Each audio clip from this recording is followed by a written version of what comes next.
हमारे विभिन्न ज्ञानवर्धक कार्यक्रम देखने के लिए आप हमें अभी सब्सक्राइब करें, बेल आइकन को प्रेस करें ताकि आप देख सकें हमारा कार्यक्रम सबसे पहले। और अधिक जानकारी के लिए फेसबुक पेज को लाइक करना न भूलें। जय माँ इंद्राक्षी धाम में दर्शकों आप सभी का हम हार्दिक स्वागत करते हैं। आज के दिन जिन जातकों का जन्म दिवस है, मैरिज एनिवर्सरी है, उन सभी को हमारी तरफ से बहुत बहुत शुभकामनाएं। आज का पंचांग भी बताएंगे, लेकिन आज हम बात करेंगे कि आपकी कुंडली से जुड़ा आपका स्वास्थ्य। आप अपनी कुंडली से अपने स्वास्थ्य का स्थिति देख सकते हैं।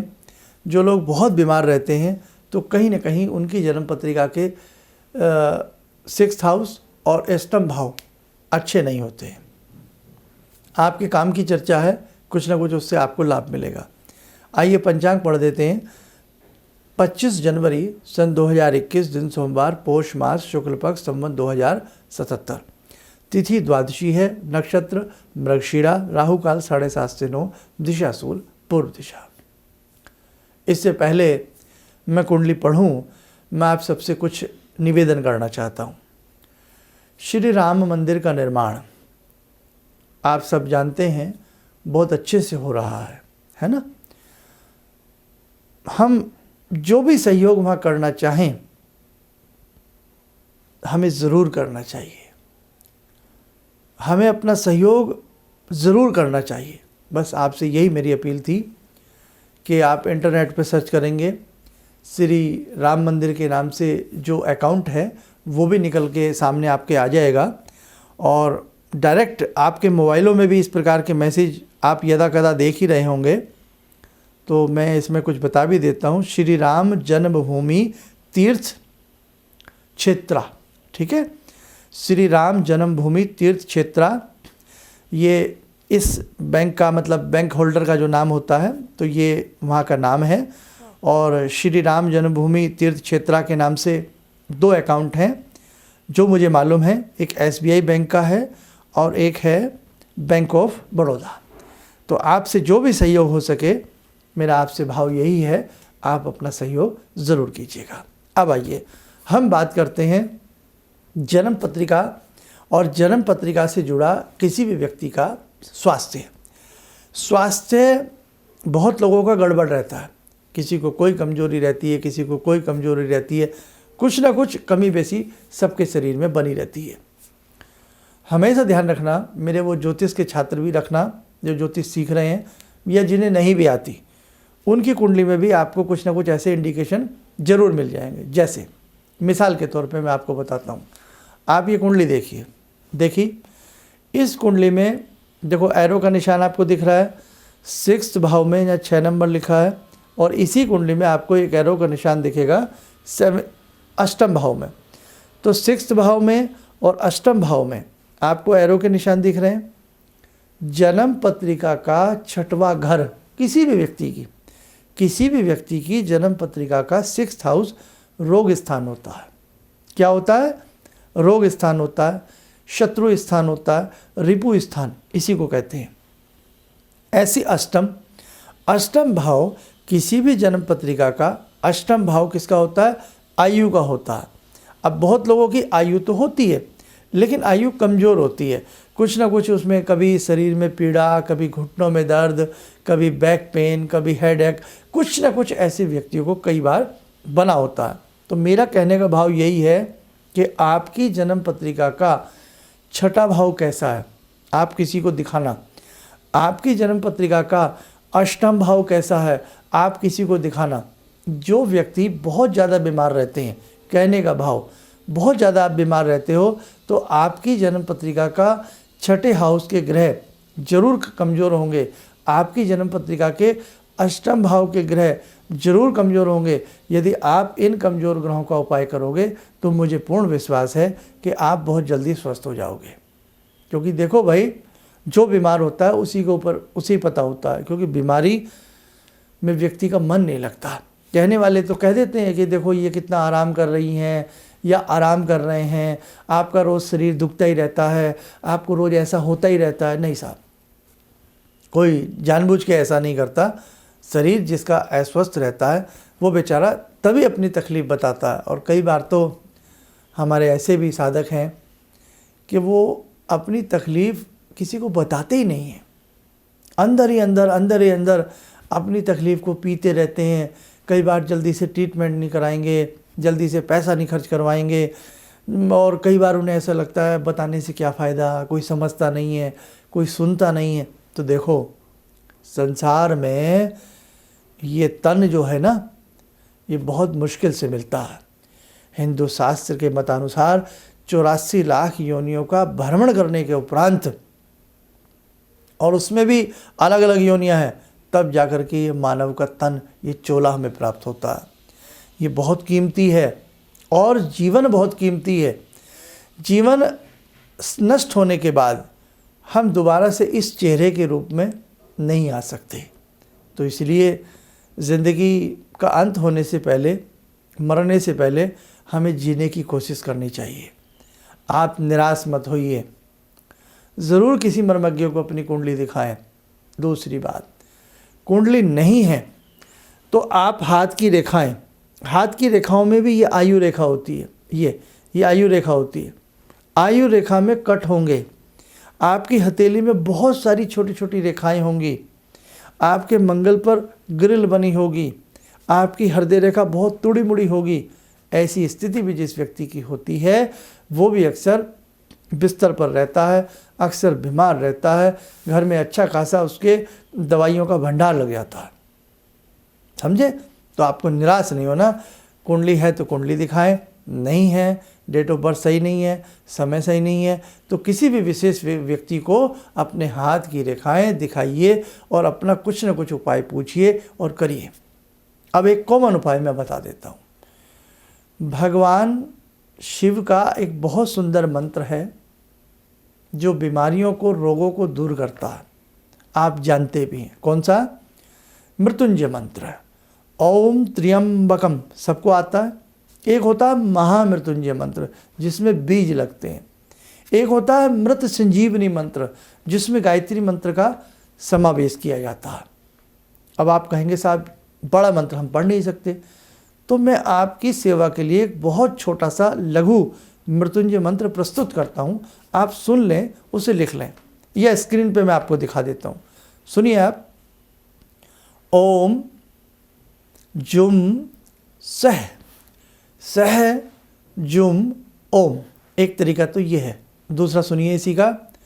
ओम जुम सह पालिये पालिये सह जुम ओम। इस बीजात्मक मंत्र को, नीचे वाले को आप अक्सर पढ़ा करें भगवान शिव का ध्यान करके। फिर पढ़ते हैं ओम जुम सह पालिये पालिये सह जुम ओम। ठीक है, आया समझ में? इस मंत्र को भगवान शिव का ध्यान करते समय चलते फिरते उठते बैठते आप पढ़िए। ज़्यादा हो एक रुद्राक्ष ले लीजिए गोल वाला, हाथ पे रखो, पहिए की तरह से चलाते रहिए और मंत्र ओम जुम सह सह जुम ओम या ओम जुम सह पालिये पालिये सह जुम ओम, ओम जुम सह पालिये पालिये सह जुम ओम। हाथ के पॉइंट भी दबते रहेंगे। एक्यूपेंचर एक्यूप्रेशर वाली पद्धति भी होती रहेगी और भगवान शिव का मंत्र भी और भगवान शिव का दिव्य रुद्राक्ष भी आपकी हथेली में जो लड़केगा आपको लाभान्वित करेगा। बहुत तरीके हैं। दूसरी बात, भगवान हनुमान जी का ध्यान करके दीन दयाल विरध संभारी हरहु नाथ मम संकट भारी, इसे पढ़ते रहिए। ऐसे ही हनुमान बाहुक मैंने बहुत अच्छा देखा है। हनुमान बाहुक भी रोगों का शमन करता है। तुलसीदास जी की बाजू में बड़ी वेदना होने लगी थी, तब उन्होंने ये लिखा था, और बड़ा ही जिनके हाथों पैरों में दर्द ज़्यादा रहता हो उन्हें हनुमान बाहुक पढ़ना चाहिए, बहुत अच्छा रिजल्ट मिलता है। लेकिन हर चीज़ टिकी है भाव पर, भावना पर। जितने अच्छे से करेंगे ना, बढ़िया रिजल्ट मिलेगा। तो साधकों आप ज़रूर करिएगा। आप स्वस्थ हों, सुखी हों, वैभवशाली हों, हम तो भगवान से यही कामना करते हैं। और एक वर्ष में 2 बार कोशिश किया करें या 6 महीने में 2 बार अपने वजन के जितना दाना या हरा चारा। हरा चारा गौशाला में दे दें, दाना हो पक्षियों को डाल दिया करें। और या अपनी जब भी आप अपना जन्म दिवस मनाते हैं, बर्थडे मनाते हैं जब भी, तो उस दिन आप ज़रूर ऐसा कर सकते हैं। भाई आपका बर्थडे आ गया, आपका जन्मदिन मना रहे हैं आप, जन्मदिन का जन्मदिन भी बन गया और हाथों से कुछ अच्छा काम भी हो गया। और एक उपाय और है, जितने साल के आप हो गए, जैसे आपका कल जन्मदिन है, कल आप बाई द वे 60 साल के हो गए, 50 के हो गए, 30 के हो गए, 40 के हो गए, उसका ट्रिपल कर दो और उसके ट्रिपल पैसों का दाना पक्षियों को डालते रहना हर वर्ष। ऐसा करके ईश्वर की कृपा से आप निरोगी बने रहेंगे। आप करके देखना। तो देखो, बहुत उपाय हमारे ऋषियों ने लिखे हैं, फिर भी आपको यही राय दूंगा, कोई दिक्कत ज़्यादा है, नहीं समझ में बात आ रही है, तो अपनी जन्म पत्रिकाएँ या हाथ की रेखा आप दिखा सकती हैं। आइए साथ को समय हो चला है आज की ध्यान माला से जुड़ने का। आज की ध्यान माला में जुड़ते हैं हम भगवान शंभू से। ओम आत्मा त्वं गिरिजामति सहचरा प्राणा शरीरं गृहं पूजा ते विषयोपभोग रचना निद्रा समाधिस्थिते संचारा पदयो प्रदक्षिण विदेः श्रोत्राणि सर्वागिरो यद्यात् कर्म करोमि तद्दखिलं शम्भोस्तवाराधनम् चन्द्रोद्भासितशेखरे स्मर हरे गंगाधरे शंकरे सर्पे भूषितकण्ठकर्णविवरे नेत्रोत्तवे स्वानरे दन्ते त्वकृतसुन्दरां वरदरे त्रैलोक्यसारे हरे मोक्षार्तिं कुरु चित्तवृत्त्यमचलं मन्येस्तु किं कर्म वे वन्दे देव उमापतिं सुरगुरुं वन्दे जगत्कारणं वन्दे पन्नगभूषणं मृगधरं वन्दे पशूनां पतिं वन्दे सूर्यशशाङ्कवह्निनयनां वन्दे मुकुन्दप्रियं वन्दे भक्तजनश्रयं च वरदां वन्दे शिवं शङ्करम् ॐ कर्पूरगौरं करुणावतारं संसारसारं भुजगेन्द्रहारं सदा वसन्तं हृदयारविन्दे भवं भवानी सहितं नमामि भवं भवानी सहितं नमामि। आइए कवच बनाएं, ध्यान करें, हम सब सुरक्षित हो रहे हैं। भगवान शंभू का आशीर्वाद हम सबके ऊपर बरस रहा है और स्वास्थ्य सबको भगवान शंभू की कृपा से प्राप्त हो रहा है।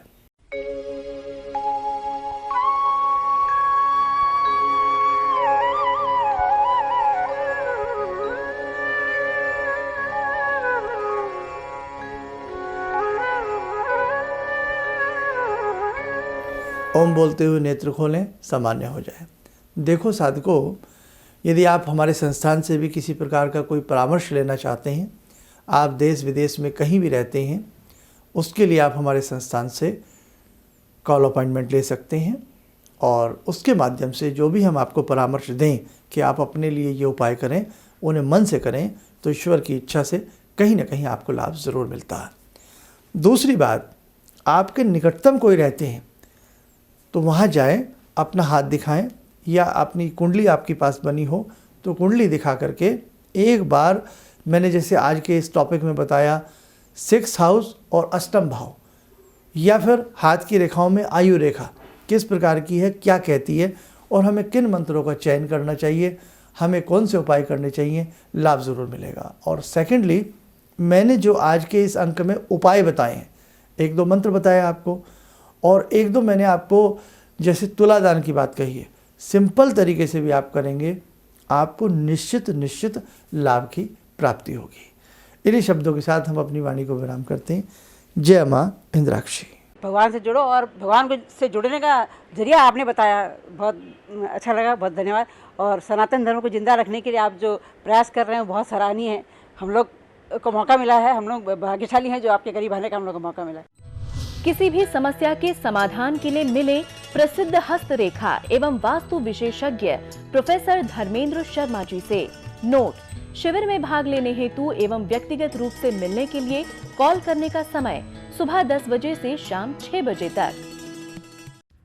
हमारे विभिन्न ज्ञानवर्धक कार्यक्रम देखने के लिए आप हमें अभी सब्सक्राइब करें, बेल आइकन को प्रेस करें ताकि आप देख सकें हमारा कार्यक्रम सबसे पहले। और अधिक जानकारी के लिए फेसबुक पेज को लाइक करना न भूलें।